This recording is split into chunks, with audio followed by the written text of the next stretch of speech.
Christian McCaffery is in a class of his own. Over the past few pre-draft seasons, the number one overall pick has been a toss-up. In 2020, Christian McCaffery was the clear-cut number one overall pick after his monster season. But he was injured all season long, so he was a bust as the top pick in fantasy football drafts. Now, in 2021, CMC is running it back as the number one overall pick in most rankings so far. But I'm willing to bet these rankings start to waver over the offseason. You don't miss basically an entire season, and people are just comfortable with you as the number one overall pick, especially when there are some other great options behind CMC. Now, I think Christian McCaffery is obviously the clear-cut number one overall pick, and here are the three reasons why. Number one, the safety. Number two, his situation. And number three, the other RB options. Reason number one, safety. Christian McCaffery is easily the safest player in fantasy drafts. In his breakout season in 2019, CMC ran the ball 287 times while catching 116 passes. That's over 400 touches in a season. While this may be too much of a workload and not very repeatable, let's look at his 2018 season as a more realistic workload and stat line. In 2018, CMC ran the ball 219 times for just under 1,100 yards, 7 touchdowns, caught over 100 passes for over 800 yards, and 6 touchdowns. So let's just make up a scenario. If Christian McCaffery ran the ball 220 times and averaged 4.4 yards per carry, which would be his second lowest in his career, 0.4 lower than his 2019 season, he would finish with 968 rushing yards, so nearly 1,000. Then say he catches 80 passes, his lowest since his rookie year, and finished with 7.5 yards per reception. That would be his lowest in his career. He would finish with 600 yards exactly, so that would give him a total of 220 carries for just under 1,000 yards, 80 catches for 600 yards. That's 300 touches for just under 1,600 yards, and that's me lowballing all his projections. If we looked at these stats and compared them to RBs in 2020, he would have finished 4th in touches and 4th in total yards behind Dalvin Cook, Derrick Henry, and Alvin Kamara, and that's at his low. His floor seems pretty safe to me. Now let's look at reason number 2, his current situation. The Panthers didn't sign any big free agent running backs or re-sign Mike Davis, who did a pretty good job filling in for McCaffery last year. Carolina instead drafted Chuba Hubbard in the 4th round, a highly productive college running back out of Oklahoma State. Of course, the big transaction was Sam Darnold being traded to Carolina. I'm not worried that Darnold will hurt CMC's production at all.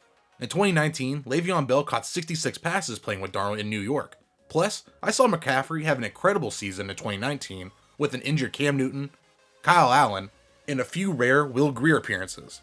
I think Sam Darnold will be an upgrade over any of those guys. And my third and final reason, the other RBs being drafted around Christian McCaffery. I think in a normal year, Christian McCaffery would not be the number one overall pick. The problem is, in most years, there are potentially 10 to 15 late first round to third round RBs that are being potentially drafted. These are players we aren't super confident in, whether it be they're rookies, they're free agents going to a new team, or maybe they're players who, at the end of last season, had a couple games of really great play. A very short sample size that we're not sure about for the upcoming season. But all these guys have a ton of potential. Last year, we had 13 RBs go from pick 111 to the end of the 3rd round. And quickly, I just want to go through all 13 of these players, and you tell me, which of these players was really great last season, and can potentially be great for the upcoming season.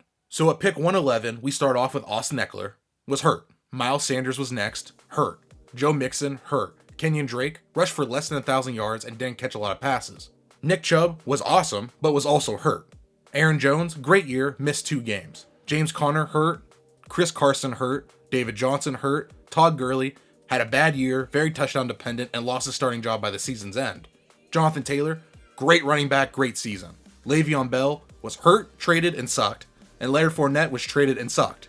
So, in a normal year of fantasy football, a handful of these guys would have broken out and became potential top 5 picks for the upcoming season. We had 3 guys out of the potential 13 have really great seasons, but all these guys have some flaws. Chubb was hurt last season and didn't catch many passes. Aaron Jones may not have Aaron Rodgers, and Jonathan Taylor is a one-year wonder on a team with a new QB. So, probably only Nick Chubb will have the actual potential to go top 5 in drafts this summer. Also in 2020, we had some major injuries and RB round 1 busts. Clyde Edwards-Helaire was not worth a first round pick, being a pick, anywhere from 5 to 7. Zeke Elliott didn't even rush for 1,000 yards and only had 8 touchdowns. Miles Sanders was having a decent year, but was injured and had a bad offense in Philly. Not to mention that Saquon Barkley was out with an injury, Nick Chubb, like I mentioned before, Austin Eckler, Joe Mixon, Aaron Jones, and Dalvin Cook are all these guys that were potentially first round picks that could have made the leap to be top 5 guys, and were all injured. So, to tie this all back to Christian McCaffery, I don't believe a guy can miss an entire season and people are still okay with this player running it back as the top pick when there are still some other great options out there. I believe as the summer rolls around, Dalvin Cook, Saquon Barkley, Derrick Henry, Nick Chubb, Jonathan Taylor, and many others, hype will pick up and someone will overthrow CMC as the number 1 overall pick, which is exactly what we want. For the reasons I mentioned earlier, his situation, of course how good of a player he is, and how safe of a player he is. We want CMC on our rosters for 2021. Although it may look grim at the moment of getting McCaffrey on your roster unless you own the number 1 overall pick, as we get deeper into the season, McCaffrey will die off as the top pick. I can guarantee it. And that's exactly what we want as fantasy football owners in 2021. Alright, that's the end of the video.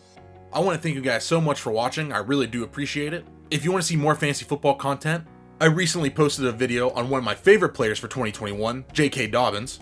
You can see that in the description below or the notification above. And if you liked the video, please leave a like down below and subscribe to the channel. And I'll be bringing more fantasy football content all summer long. Thank you guys so much for watching, and I'll see you guys next time.